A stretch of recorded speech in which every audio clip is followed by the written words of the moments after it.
क्या दोस्तों आपको पता है 1773 के रेगुलेटिंग एक्ट के बारे में? तो नहीं जानते तो आज पूरा कंप्लीटली बताएंगे। स्टार्टिंग करते हैं 1773 के रेगुलेटिंग एक्ट के बारे में। तो आपको इसको जानने से पहले आपको क्या पता होना चाहिए? तो उसका बेसिक पता होना चाहिए। बेसिक में क्या है आपके पास? तो आपके पास क्या जानना चाहिए कि 1773 भारत में कंपनी के शासन हेतु पहली बार एक लिखित संविधान का प्रस्तुत किया गया था। क्या किया था? एक लिखित संविधान का प्रस्तुत किया गया था। उसके बाद भारत में कंपनी के प्रशासन पर ब्रिटिश सरकार के नियंत्रण की शुरुआत हो गई थी। यहाँ से जैसे ब्रिटिश नियंत्रण की शुरुआत हो गई, फिर उसके बाद क्या हुआ कि ब्रिटिश सरकार के नियंत्रण के हस्तक्षेप हो गया। यहाँ पर क्या हस्तक्षेप चालू कर दिया ब्रिटिश सरकार ने। अब किस वजह से ब्रिटिश सरकार का हस्तक्षेप चालू हुआ था? तो पहले इसको समझने से पहले आपको क्या समझना है? अब हस्तक्षेप जानने से पहले मैं आपको थोड़ा बैकग्राउंड बताता हूँ। बैकग्राउंड क्या है कि जो 1773 का रेगुलेटिंग एक्ट क्यों आया था? तो 1773 का रेगुलेटिंग एक्ट के 4 कारण थे। 4 कारण में से पहला कारण कौन है? मैसूर से हार। मैसूर से हार। अब मैसूर से हार क्यों हुई थी? अब मैसूर में कौन था उस समय? था हैदर अली। कौन समय थे उस समय? थे हैदर अली। तो उस समय हैदर अली थे। तो आपको पता होना चाहिए उस समय कौन थे? हैदर अली थे। तो हैदर अली के समय फिर हैदर अली अली और वहां पर क्या थे? एक तरफ थी कंपनी।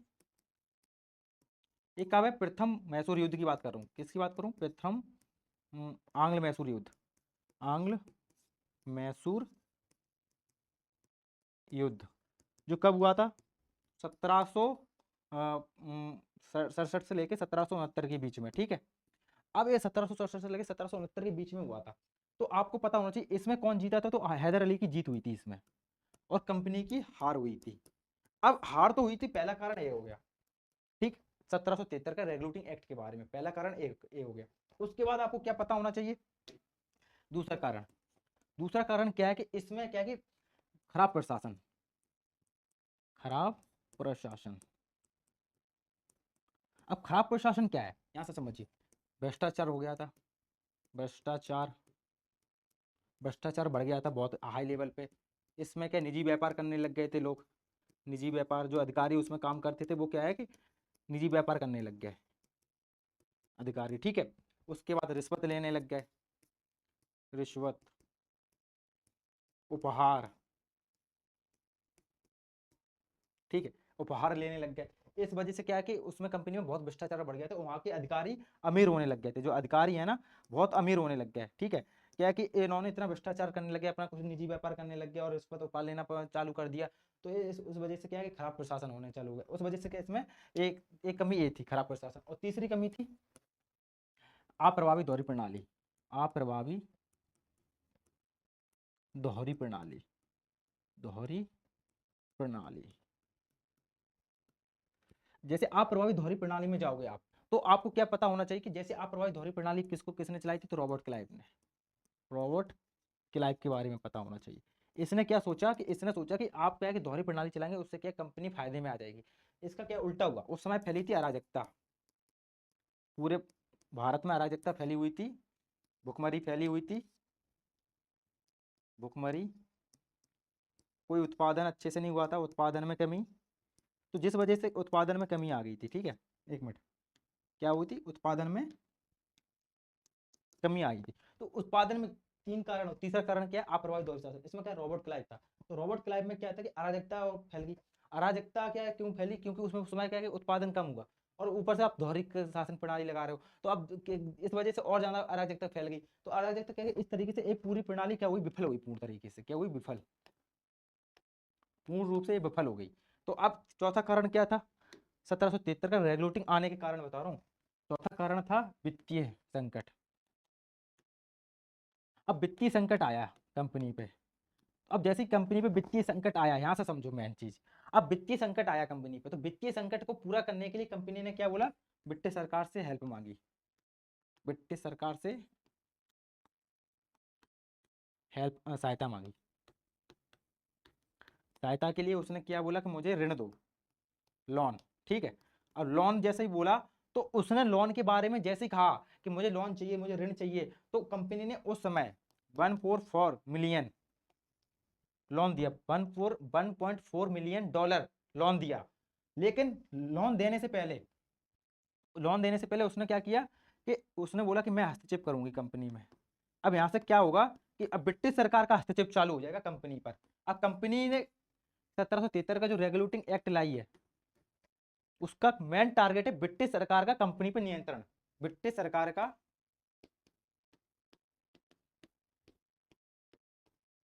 कंपनी पर नियंत्रण।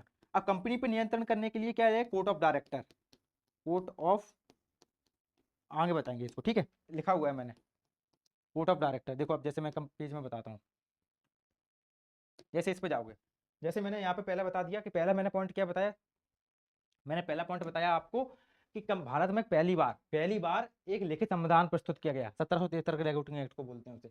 भारत में पूछा जाए कि कंपनी के शासन में ब्रिटिश संसदीय नियंत्रण की शुरुआत कर दी गई, यहाँ से क्या है, ब्रिटिश संसदीय नियंत्रण की शुरुआत हो गई कंपनी पर। फिर उसके बाद बंबई और मद्रास को बंगाल प्रेसिडेंसी के अधीन कर दिया गया। किसको, किसके अधीन कर दिया गया, बंगाल के अधीन कर दिया। किसको, बंबई और मद्रास को किसके अधीन कर दिया गया, बंगाल के गवर्नर जनरल के अधीन कर दिया गया। अब गवर्नर जनरल वो तब बनेगा, अब वहां से स्टार्टिंग करिए, एक मिनट यहाँ से आगे स्टार्टिंग करता हूँ, एक मिनट। हाँ, अब यहाँ से क्या होगा, बंगाल की गवर्नर, अब गवर्नर बंगाल का जो गवर्नर था वो जैसे उसके अंदर बंबई और मद्रास आया, अब उसको तीनों प्रेसिडेंसी को उसके क्या है कि अब गवर्नर को नाम बदल के क्या किया, जनरल कर दिया। उसमें क्या शब्द जोड़ दिया गया, जनरल। तो पहले उसका क्या नाम था, गवर्नर जनरल था, तो अब उसका नाम क्या हो गया, governor general.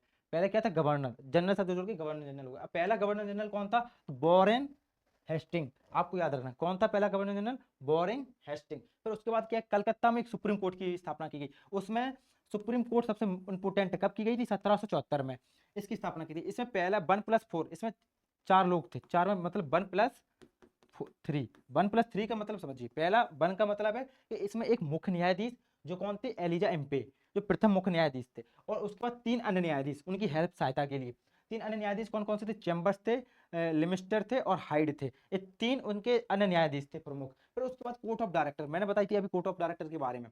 Court of director किस लिए लाया गया, कंपनी पर नियंत्रण करने के लिए, कंपनी पर नियंत्रण के लिए।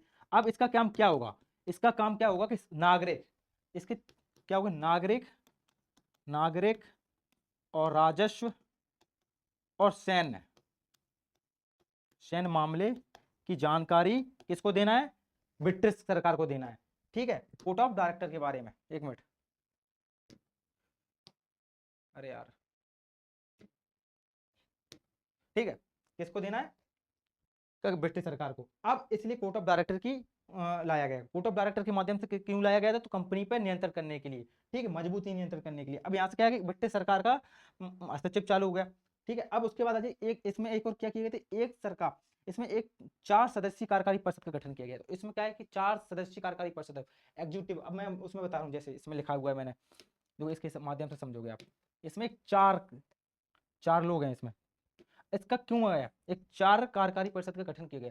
इसमें गवर्नर जनरल, यदि आपका भारत में एक सचिव रहेगा, भारत का सचिव कहाँ बैठेगा, ब्रिटिश में संसद में। अब उसको जानकारी कौन देगा, तो अब वो वहां पर बैठा हुआ है, तो अब कोई कानून बनाना है, तो उस कानून के लिए एक 4 सदस्यीय कार्यकारी परिषद का गठन किया गया, वो ए है।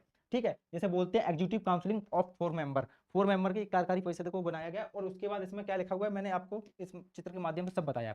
इसमें क्या लिखा हुआ है कि बंगाल के गवर्नर को गवर्नर जनरल बना दिया गया। ठीक है, उसके बाद इसमें मैंने क्या बताया आपको कि इसमें मैंने लोन बताया, जैसे उसमें लोन वित्तीय संकट आया था तो मैंने $1.4 मिलियन का लोन दिया गया सरकार के द्वारा।